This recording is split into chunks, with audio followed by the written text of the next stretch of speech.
Was doing this visit to the nursing home the other day, and I came up with some thoughts while I was there, and it dawned on me. I have a granddaughter that's just about to start kindergarten, and also my youngest child, Emma. She's just about to graduate from high school, so I have the whole gambit from kindergarten to graduation in my house. And one of the things that kids a lot of times ask all throughout school is, "Oh, what do you want to do when you grow up?" Sometimes kids get ideas like, "Oh, I want to be just like my mom," or "I want to be just like my dad or my grandpa," or I want to be a cowboy. I want to be an astronaut." They they always think of something crazy that they want to be when they grow up. Then again, sometimes it's not just when you're in school. Like, I don't know that I figured out quite what I want to be when I grow up yet either. But in the back of my mind, I hear the clock ticking, thinking, you're not a spring chicken anymore. I better figure this out. When the kids are little and they get asked that question, they dream big. They dream about being a chicken rancher or whatever they might want to be. They have big dreams. They might want to buy an island and make a place where homeless people can come, or they always have big dreams that they start with. But then as they get closer to done with school and they start figuring out life, their dreams turn into more like plans. They start making their plans for what they're going to do for life. Oh, okay, well, I have to have a job, so I'm going to go get a job. Make some plans for how I'm going to pay for rent, how I'm going to eat next week, figuring out life. We just start doing what life is, building a family, building friends, having jobs, getting your hobbies developed, getting church friends, getting work friends, just whatever life is. That's just what kind of turns into when you're an adult. For a lot of us, there's a couple of ways that you can experience your plans and your dreams once you get past school age. You can either have achieved your dreams and all your plans. It's like you're walking in tall cotton. You're just everything that you've always wanted has come true, and life couldn't be better, and it's perfect. Life is perfect. I'm happy right now. I can't ask for anything else. It's like you're running on cruise control through perfection, enjoying the fruits of your labor. Then there's also people who are trying to get their dreams accomplished, trying to fulfill their plans, and they just aren't quite making it. Every step that they take trying to get to the next step, it's just failure after failure. They just fall down on their face. Or maybe they got pretty good and they were going pretty good and they're getting pretty close to their dream, and then something happened and it got yanked out from underneath them, and now they're just like a ship without a rudder. Don't really have any reason to get up in the morning. Well, what now? I was working on something, but then I got blindsided by life, and now everything's turned upside down, and I don't know what's next.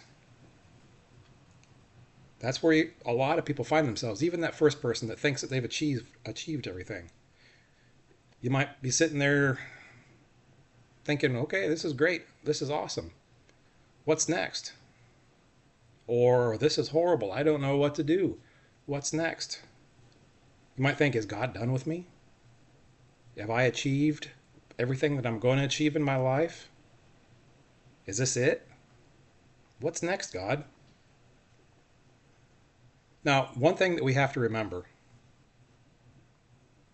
as long as God gives us one more day, then God's not finished with us. It doesn't matter if we're doing the best that we can do, or if we've had the rug pulled out from underneath us and that we don't know what to do next, or we feel like we've spent a long, full life and you've worn out and you got no energy to do anything else. If God gives you one more day, then He's not finished with you. Remember Proverbs 16:9. I like this one because it hits close to home with me. That Proverbs 16:9 says, "A man in his heart plans his ways, but the Lord directs his steps." So it's like no matter what I try, God wants us to plan. God wants us to work on achieving our plans and follow His steps if that's possible. We have our plans, and He wants us to do that. But He also doesn't want us to get all wrapped around the axle when we have life making our plans go whoop 90-degree turn and we have to go this way. And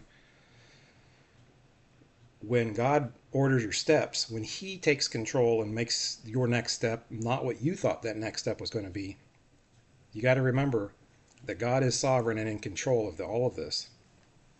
So if you're still breathing, if you have 2 more seconds left on earth, then God's not done with you.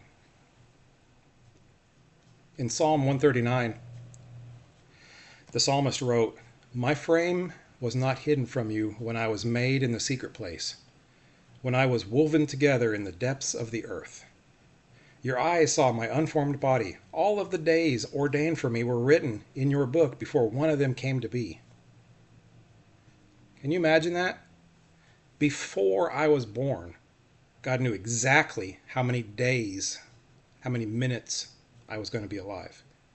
God knew the moment that I was going to die. So that means that as long as He's still giving me breath, then He's not done.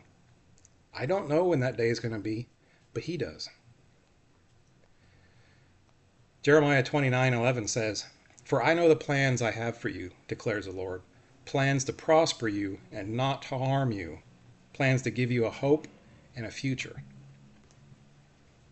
So since He knows every day that I'm going to be alive, and He has a plan for every day that I'm going to be alive, and those plans are to prosper me, not to harm me. If I find myself in a bad spot where I feel like the whole world's coming down on me and I don't know what to do, I don't know what tomorrow is going to bring, trust that God has a plan. And it's not a plan that He's trying to hurt me. He's not trying to hurt me. He's trying to give us hope in a future, to prosper us. But sometimes His plans don't happen like that. Sometimes they take a little bit for all the parts to come together. So if you think about Philippians 1, verse 6, it says, "Being confident of this very thing, that He who has began a good work in me will complete it until the day of Jesus Christ." There is hope in that statement, that no matter what, God's plan isn't done while I'm alive, and He will complete it in the day of Jesus Christ. John 5 says, "In His defense, Jesus said to them, 'My Father is always at His work to this very day, and I am working too.'" So God's working on His plan. He's working it to completion for us until the day of Jesus Christ. So if God's still working on our plan, the only thing that'll end it is the day of Jesus Christ. And that means either the day that Jesus comes back and yanks His church out in the rapture, or the day that Jesus says, "Okay, today's your last day," and He meets you in heaven. The day you die or the day He raptures us out of here is the day of Jesus Christ. So He's going to continue to work out His plan in your life, in my life, every single day that we're here. So if you're that first person that thinks all your dreams have come true and everything's great and there's nothing better than what you got going on, buckle up, because God's got a plan for you, and it might not include staying where you're at, or it might include, I don't know. Change is hard, especially when you have it great, and then the change brings about growth in a different direction. It can be hard. So if you think that you got it all put together, just wait. God's got a plan, an even better plan than what you currently have. But He has that plan, and He will work it out. If you're that person that thinks, "I had it all and it's all been taken away, and I don't know how God can use me. I don't know what else there is." Or maybe you think, "I have worked 50 years and I'm sitting in a nursing home." and I'm tired and I can barely get out of bed. So all my days consist of is me sitting here in bed watching TV day after day after day. I got nothing to give to the world. God's not done with you. He has plans for you. You might not be able to see them right now. Have faith, have hope. Those plans will be brought to fruition. But remember, if God's not done with us, and it said that He's not, and we have one more day ahead of us, then that means that we're not done either. What can we do? If God is giving you one more day, then you got work to do. Even if you can't get out of bed, even if you can't offer anything. God was questioned once, or Jesus was questioned, where they said, what is the greatest commandment? And He said, greatest commandment is to love the Lord your God with all your heart, with all your mind, with all your soul. The second is just like it, to love your neighbor as yourself. So if you don't know what to do, start there. The two best commandments. Love God with all your heart, mind, and soul. Get into His Word. If you love Him, read the love note that He wrote you, the Bible. Every single day, get into His Word, even if it's just some, so that you can love on Him by listening to Him and knowing that He's with you. And how do you love your neighbor? Even if it's just a simple smile and a kind word to somebody that crosses your path. That's loving your neighbor.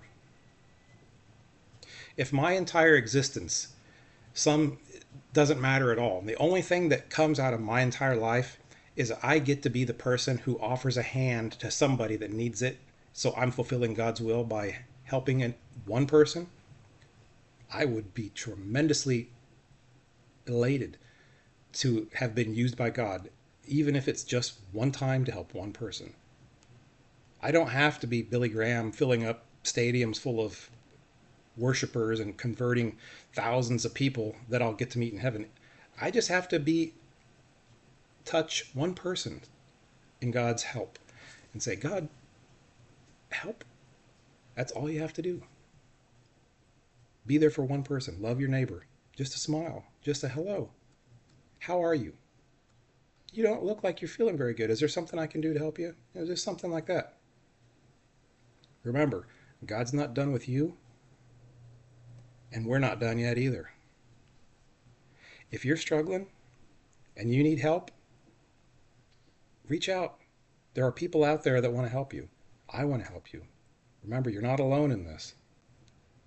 I want to love my neighbor as myself. So if you need help, you're my neighbor. Let me help you. Hang in there.